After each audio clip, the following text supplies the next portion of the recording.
Jadi guys, video ini dibuat untuk kalangan sendiri ya. Bagi Anda yang mengimani keyakinan lain, silakan Anda imani.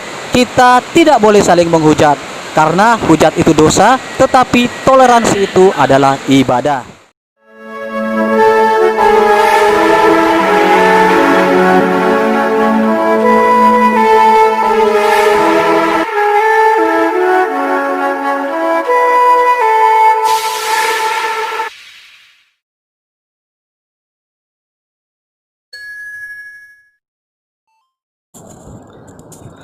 Halo semua, gimana kabarnya? Semoga dalam keadaan selalu sehat. Saya lagi berada di Bandara Internasional Sultan Hasanuddin Makassar.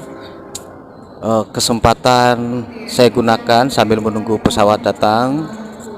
Saya akan memberikan sedikit wejangan dan nasihat kepada anak-anak yang percaya kepada Tuhan Yesus Kristus atau yang memegang teguh imannya kepada Yesus Kristus.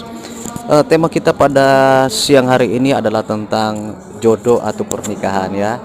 Cuman singkat saja, dua hal yang perlu diperhatikan bahwa orang-orang yang imannya sudah teguh dalam Yesus Kristus untuk memilih pasangan itu satu, tidak boleh tidak seiman ya, tidak boleh tidak seiman. Dalam 2 Korintus 6 ayat 14 dikatakan bahwa janganlah kamu merupakan pasangan yang tidak seimbang dengan orang-orang yang tak percaya. Sebab persamaan apakah terdapat antara kebenaran dan kedurhakaan? Atau bagaimanakah terang dapat bersatu dengan gelap? Jadi kita adalah orang-orang yang percaya kepada Yesus. Kita imani bahwa kita ini adalah anak-anak terang. Dan orang-orang yang tidak seiman dengan kita adalah digambarkan adalah anak-anak kegelapan. Jadi tidak bisa dipersatukan. Ada sebuah kisah atau sejarah dalam Kejadian 2 ayat yang dalam Kejadian 6 ayat 1 sampai 8. Di situ dikisahkan bahwa ketika manusia itu mulai bertambah banyak jumlahnya di muka bumi dan bagi mereka lahir anak-anak perempuan, maka anak-anak Allah melihat bahwa anak-anak perempuan manusia itu cantik-cantik, lalu mereka mengambil istri dari antara perempuan-perempuan itu siapa saja yang disukai mereka.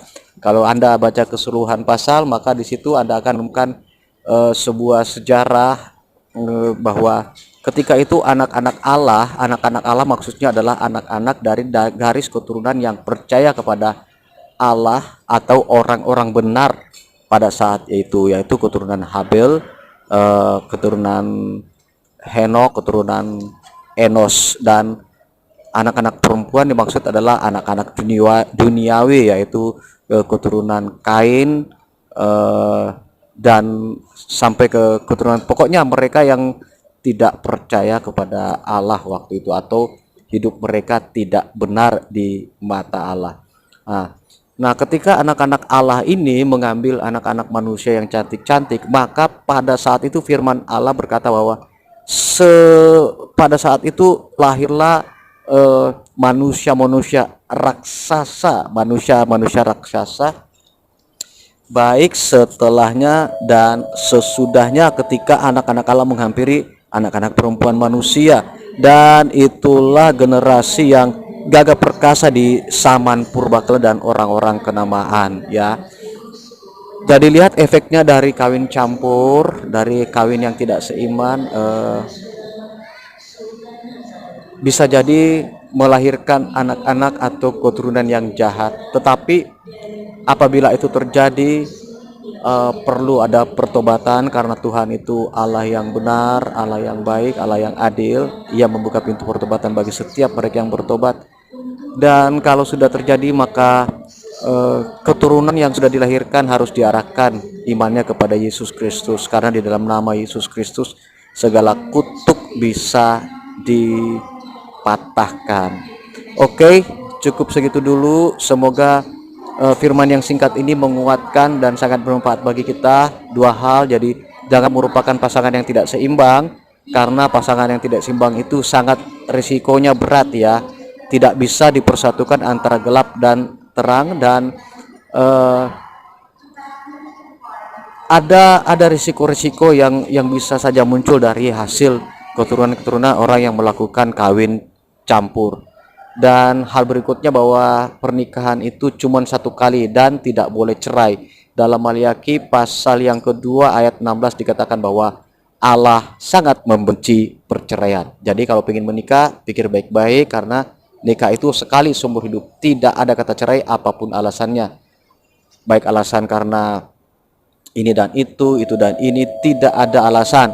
Dan bagi yang ingin menikah, jangan sampai meninggalkan iman kepercayaannya kepada Tuhan Yesus hanya karena kecantikan, kegantengan, harta kekayaan, jabatan, dan lain-lain sebagainya. Sangat disayangkan. Jangan sampai keselamatan yang sudah Tuhan beri kamu lepaskan begitu saja hanya untuk hal-hal nafsu duniawi. Oke, terima kasih banyak. Saya Efron Bertus BBS mengucapkan selamat beribadah kapanpun, karena tiap hari adalah hari-hari ibadah kita di dalam Tuhan. Semoga firman ini bermanfaat. Terima kasih. Tuhan memberkati.